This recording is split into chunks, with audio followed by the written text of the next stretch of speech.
a sound like a shiver. Julia stood and took the binoculars from Nathaniel. They gave her an excellent view of the two armies fighting in the distance and the battered farmhouse that stood between them. But what she'd thought were stones scattered across the field were clearly fallen soldiers, dead soldiers.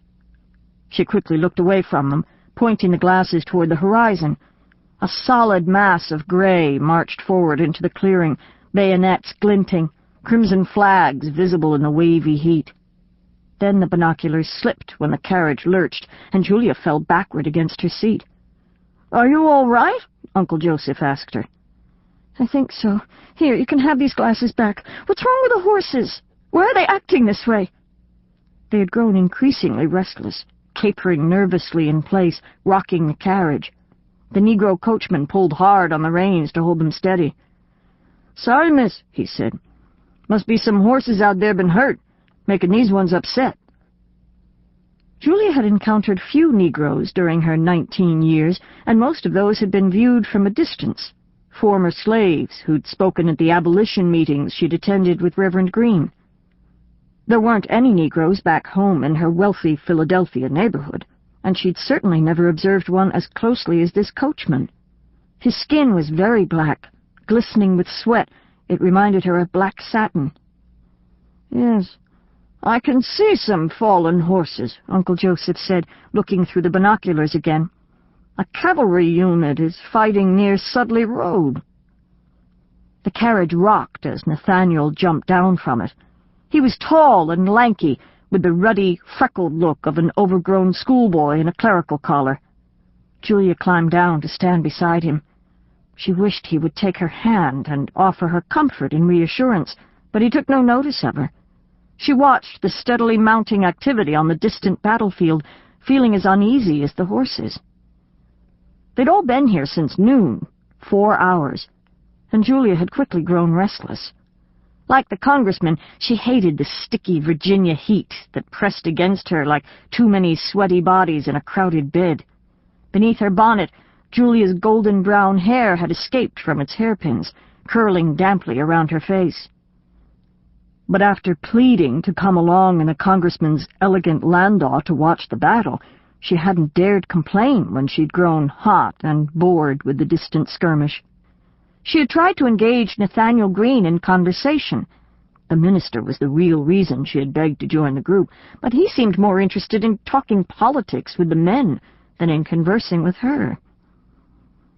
As the hours passed, they'd eaten crab cakes and ripe peaches from the picnic basket. The two older men had drunk champagne, cheering with hundreds of other spectators as the Union Army slowly pushed the rebels across the battlefield. "This should teach them a lesson or two," the congressman had said. "Now we'll see how eager they are for war." "I dare say it will all be over with after today," Uncle Joseph had predicted. But now the tide of battle had clearly changed. The men appeared worried and no longer confident as they stood silently beside Julia, watching. The intermittent pop and rattle of gunfire grew to a steady clamor, like a storm of hailstones. The smell of sulphur and gunpowder drifted across the field in a haze of smoke. Julia's cousin Robert was fighting out there. Uncle Joseph was surely thinking of his son. "Do you think we should leave, Joseph?" the congressman asked from his seat in the carriage. "Your niece—" "I'm not afraid," Julia said, even though her legs felt strangely limp and she had to lean against the carriage for support. No one spoke as they watched for another half-hour, the flash of exploding rifle fire visible through the smoke. Shouts, screams, and the blare of bugles filled the stagnant air with noise. The thrill of fear that tingled through Julia was both dreadful and exhilarating. She'd been jealous of her cousin Robert, now Lieutenant Robert Hoffman, a newly commissioned graduate of West Point, as he'd prepared to invade Virginia with the Union Army. She'd pleaded for permission to travel with her aunt and uncle to Washington by train to see him, especially after she'd learned that Reverend Greene would be joining their party. Her cousin and his company of 90-day volunteers had been certain that the rebellion would end quickly. None of them had wanted to miss out on the excitement, and neither had Julia. But that excitement now turned to apprehension as she watched the rebels slowly force the Union Army to retreat the entire distance they had advanced. The ground shook with the rumble of booming cannon. "This is not going well," her uncle murmured.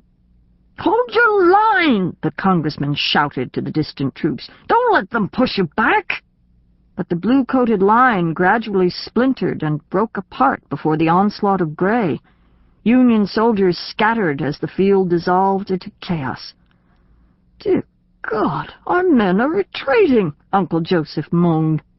"That's not an orderly retreat," Nathaniel said. "It's a rout." Julia clutched her uncle's sleeve. "They're coming this way." "Stop, confound you, stop!" the congressman yelled. "Stand and fight!" Then, above the din of clattering gunfire, an eerie whistling sound sliced the air. A roar like a burst of thunder crashed nearby, followed by another, then another. "They're shelling us!" Congressman Rhodes cried out.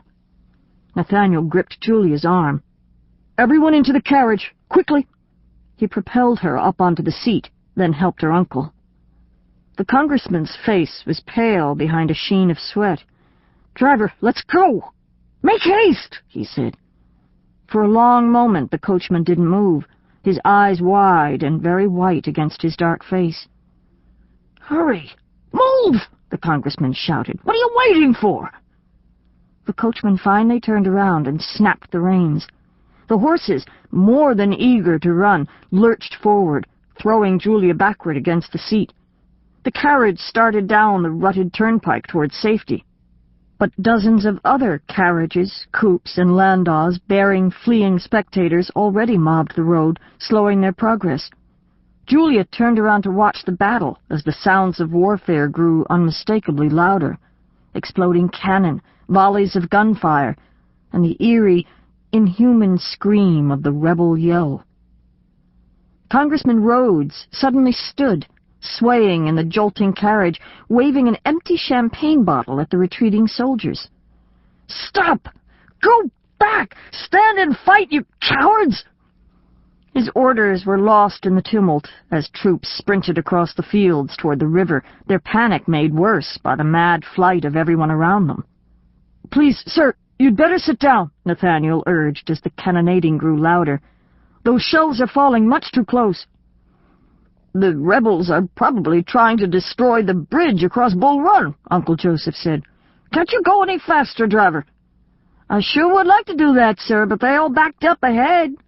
Everybody try and get across that bridge, same as us." Julia saw a long line of army wagons with white canvas covers clogging the road ahead. Her carriage made very little progress, then, a few minutes later, stopped altogether. The excitement she'd felt earlier vanished, replaced by horror as fleeing soldiers staggered past, dazed and bleeding, their lips blackened from tearing open their powder cartridges. Sweat and dirt and fear covered their faces. Their abandoned knapsacks and bedrolls littered the road. "Let us through!" someone shouted. "Please! This man needs help!" Two soldiers hurried past the stalled carriage, supporting a third man whose bloodied foot dangled from his leg. Julia quickly looked away. 100 feet ahead, a tangle of vehicles and pushing, shoving men jammed the bridge. Dozens more men plunged headlong into the river in their haste to retreat.